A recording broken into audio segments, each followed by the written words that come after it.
Times of India में 17 जून के एक अंक में रेसिडेंट इंडियन शीर्षक के एक लेख में लिखा है कि भारत में इमिग्रेशन भले ही बढ़ रहा है, लेकिन यह कोई मसला नहीं है। असल दिक्कत यह है कि भारत देश में लोगों में निवेश नहीं किया जा रहा है। इसमें इस बात का जिक्र है कि किस तरह से देश का समृद्ध वर्ग अपने बच्चों के पढ़ाई के लिए अमेरिका और ब्रिटेन भेजने में कोई कसर नहीं छोड़ रहा है। इससे पहले ऐसी भी खबरें आई थी कि कोरोना की दूसरी लहर में खराब मेडिकल ट्रीटमेंट और टेक्नोलॉजी का हाल देखने के बाद अमीर तो क्या मध्यम वर्गीय लोग भी दूसरे देशों में बस रहे हैं या बसना चाहते हैं।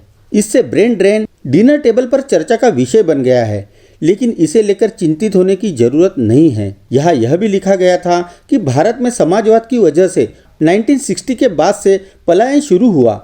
समाजवाद के कारण ही 1990 के दशक की शुरुआत में आर्थिक संकट पैदा हुआ। इसके बाद हुए आर्थिक सुधारों के कारण देश में लोगों की आमदनी बढ़ी, लेकिन तब भी पलायन नहीं रुका। ये बातें सही है, लेकिन यह कहना ठीक नहीं कि इससे देश को नुकसान नहीं हुआ। आज दुनिया की सबसे विशाल कंपनियों में शामिल गूगल और माइक्रोसॉफ्ट के सीईओ सुंदर पिचाई और सत्य नडेला जैसे भारतीय हैं। अमेरिका की अंतरिक्ष एजेंसी नासा के हर नए मिशन में भारतीयों की प्रमुख भूमिका है। वहाँ जो कटिंग एज रिसर्च हो रही है, उनमें देश से गए लोग योगदान कर रहे हैं। अमेरिका की सिलिकॉन वैली में भारतीयों को सम्मान की नज़र से देखा जाता है।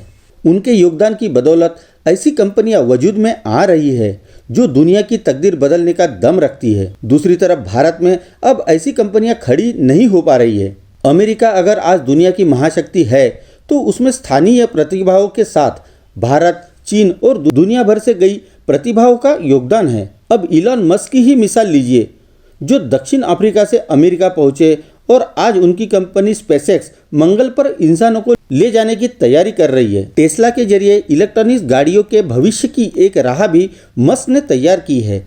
ऐसे में अगर भारत को वैश्विक महाशक्ति बनना है तो उसे अपने यहाँ की प्रतिभाओं को बाहर जाने से रोकना होगा। यह तभी हो पाएगा जब उन्हें देश में उभरने का मौका मिले। ऐसे हालात बनाने होंगे जिससे लोग भारत के बिल गेट्स, जेफ बेजोस और मार्क जकरबर्ग हो सकते हैं। वे देश छोड़कर ना जाए, तभी विदेशी प्रतिभाएं भी हमारे यहाँ आएंगी और हम भी ऐसी कंपनियों और संस्थान खड़े करेंगे जो दुनिया का भविष्य तय कर सकेगी। चलो जल्द ही मिलते हैं नए वीडियो के साथ ग्लोबल इंसाइक्लोपीडिया में।